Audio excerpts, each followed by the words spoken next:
Eu não conseguia imaginar que fosse possível um país que foi capaz de realizar as campanhas das diretas, um país que foi capaz de se tornar protagonista internacional, que em 2008 e 2009 alcançou um patamar de sexta ou sétima economia mundial, um país que passou a ser respeitado e pela primeira vez o Brasil não só participou da construção do G20, como foi convidado a participar do G8 junto com a China, com a Índia e com a África do Sul. Eu não imaginava que a gente pudesse retroceder tanto.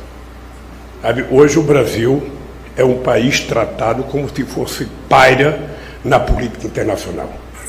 Ninguém quer vir aqui, ninguém tem prazer de receber o presidente do Brasil, porque ele não fala democracia, não representa a democracia, ele representa o fake news, representa uma coisa que a gente não estava habituado a ver na história política do mundo e que começou muito fortemente com o Trump nos Estados Unidos, contando 11 mentiras por dia, e o Bolsonaro, que, segundo a imprensa, tem contado em média 7 mentiras por dia.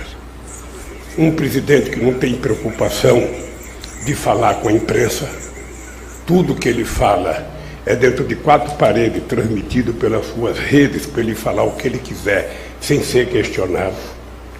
Um presidente que montou um governo que não tem nenhuma preocupação em responder às ansiedades do povo brasileiro, às ansiedades da sociedade brasileira, com emprego, com saúde, com estudo, com cultura.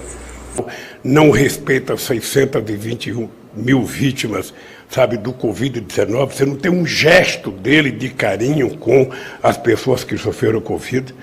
Um presidente que tem que ser responsabilizado em algum momento da história, pelo menos pela metade das pessoas que morreram, que poderiam ter sido evitadas se o Brasil tivesse agido de forma civilizada, se o presidente tivesse agido de forma minimamente democrática e humanista, se tivesse ouvido a ciência, se tivesse ouvido a medicina, se tivesse ouvido os governadores, se tivesse ouvido os secretários de saúde, se tivesse ouvido a Organização Mundial da Saúde, certamente a gente não teria o desastre que nós tivemos com a pandemia no nosso país.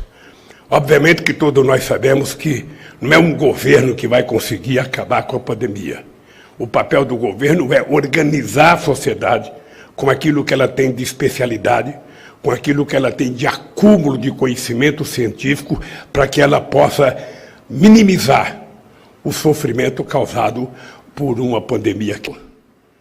No regime presidencialista, deputados e senadores ter mais influência nas decisões dos investimentos do Estado, do que o governo federal. Então, é um descalabro.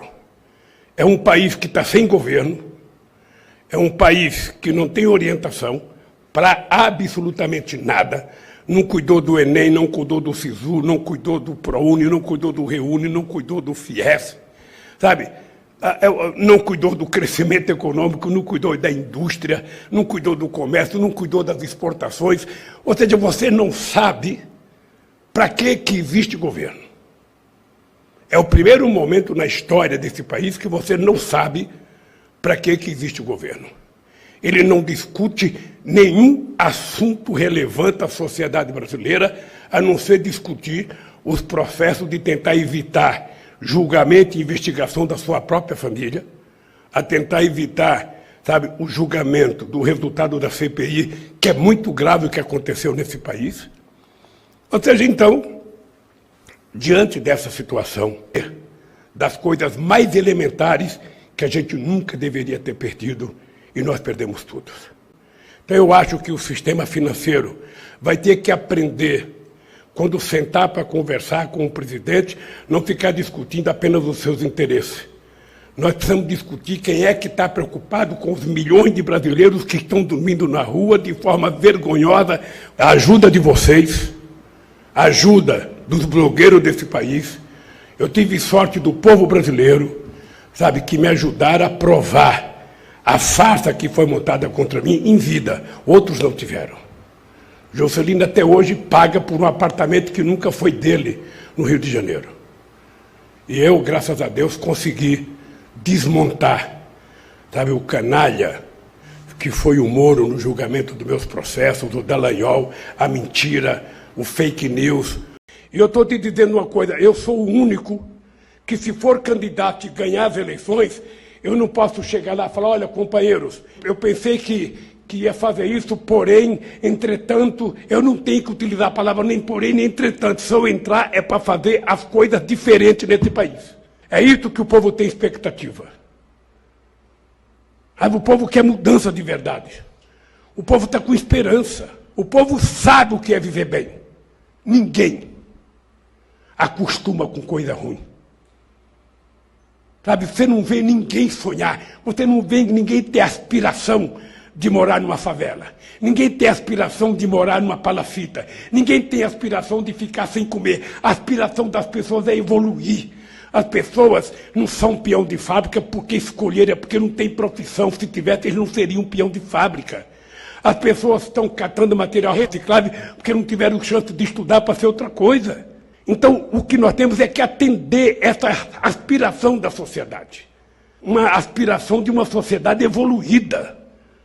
A dormir razoavelmente bem. Você acha que alguém tem a aspiração de dormir num quartinho de 2x2, onde ali se cozinha, ali se faz as suas necessidades fisiológicas, ali se faz sexo, com 10, 12 pessoas dormindo no mesmo quarto? Eduardo, eu morei num quarto de cozinha com 13 pessoas. Então, eu tenho consciência do que esse povo está passando. Então, eu não posso mentir. Eu não posso ganhar os 76 anos e falar, gente, olha, eu ganhei, mas não dá para fazer as coisas. Desculpa, eu tenho que atender o mercado. Eu preciso atender a Faria Lima. Eu preciso ter responsabilidade fiscal. Eu preciso manter teto de gasto. E o teto de comida? E o teto de emprego? E o teto de salário? E o teto de saúde? Quem é que vai devolver para esse povo? Então, meu caro, é esse cidadão que acaba de ficar emocionado, que quer ser presidente. E se for, é para mudar. Ou seja, ninguém pergunta como é que está vivendo o povo brasileiro. Ninguém pergunta como é que está vivendo o desempregado. Ninguém pergunta como é que está vivendo os milhões e milhões de brasileiros que precisam ter o direito de morar, que está assegurado na Constituição. Então, eu quero dizer para vocês que o dia que eu tomar a decisão, só tem sentido eu tomar a decisão, e eu tenho falado para Gleisi Hoffmann, se eu tiver um compromisso de fé. Um compromisso de fé. Eu não posso querer ser presidente da República para resolver o problema do sistema financeiro, para resolver o problema dos empresários, para resolver o problema daqueles que ficaram mais ricos na pandemia. Só tem uma razão de eu ser candidato a presidente da República.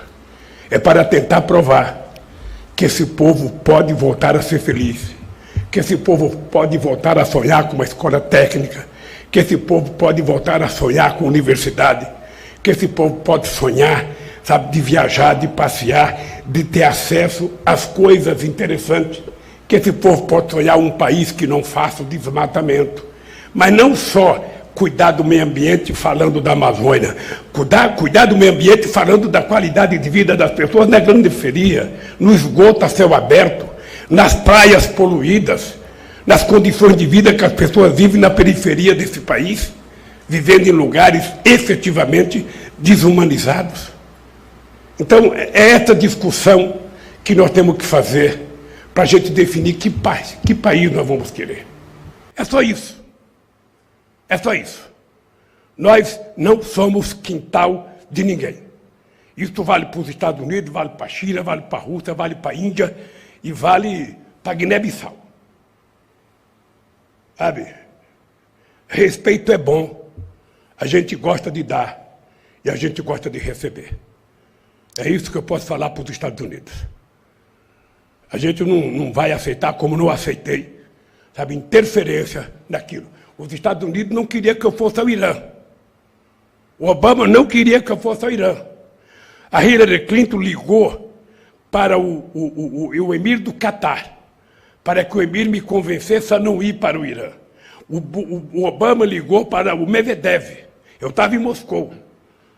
Quando o Medvedev me falou, olha, o Obama ligou pedindo para mim interferir para que você não vá. Eu falei, eu vou. Ele não quer que eu vá porque ele não acredita que a gente vai conseguir o acordo, e eu acredito. Nós fomos lá, depois de 2 dias, conseguimos um acordo melhor do que o que eles fizeram depois de nós. Bem melhor. Mas a imprensa brasileira, com complexo de vira-lata, sabe, não queria que o Brasil fizesse o acordo, porque também para os vira-lata desse país, o Brasil não tem que se meter. O Brasil não tem tamanho. Eu lembro que eu fui conversar com um embaixador importante do Brasil, e eu fui reclamar porque tiraram o Bustani.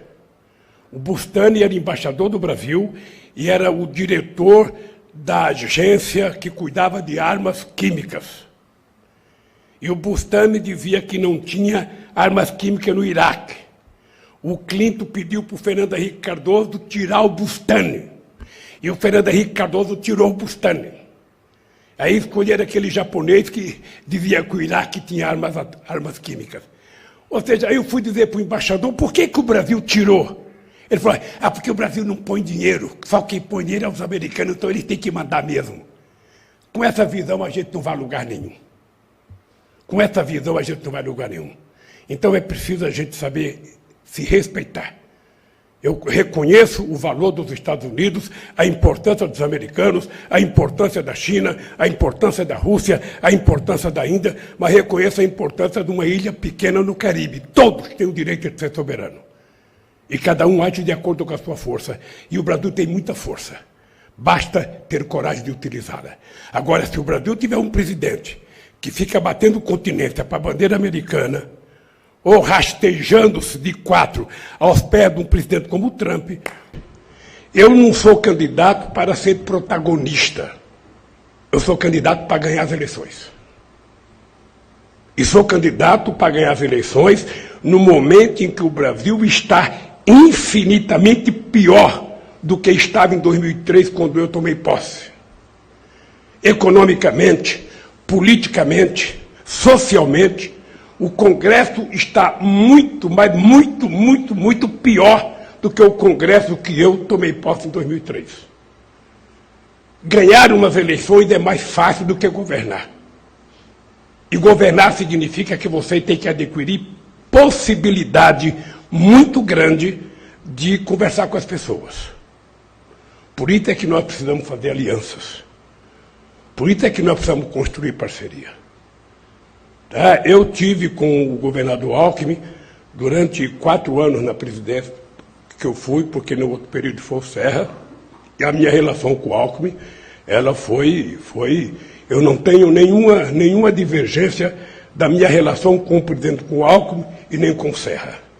Tive uma conversa com os dois extraordinária, sabe, na relação entre os entes federados. Nós temos divergência? Temos. Por isso pertencemos a partidos diferentes. Temos visão de mundo diferente? Temos.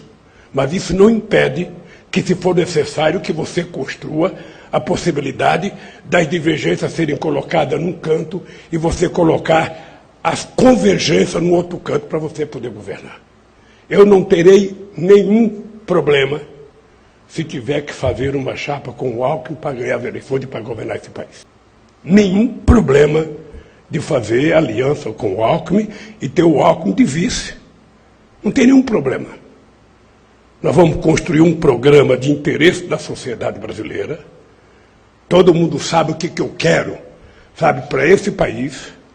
Não abro mão de que a prioridade é o povo brasileiro, a prioridade é o povo trabalhador, a prioridade é a classe média baixa, a prioridade é o povo que está desempregado, aquele chamado descamisado que o Collor falava em 1989. Essa gente é que tem que ser nossa prioridade. E eu espero que o Alckmin esteja junto, sendo vice, não sendo vice, sabe, porque me parece que ele se definiu de fazer oposição definitiva, não apenas ao Bolsonaro, mas também ao dourismo aqui em São Paulo. É importante lembrar que o PSDB do Dória não é o PSDB social-democrata do Mário Covas, do Fernando Henrique Cardoso, do Zé Serra, criado no período da Constituinte. no tempo do Franco Montoro.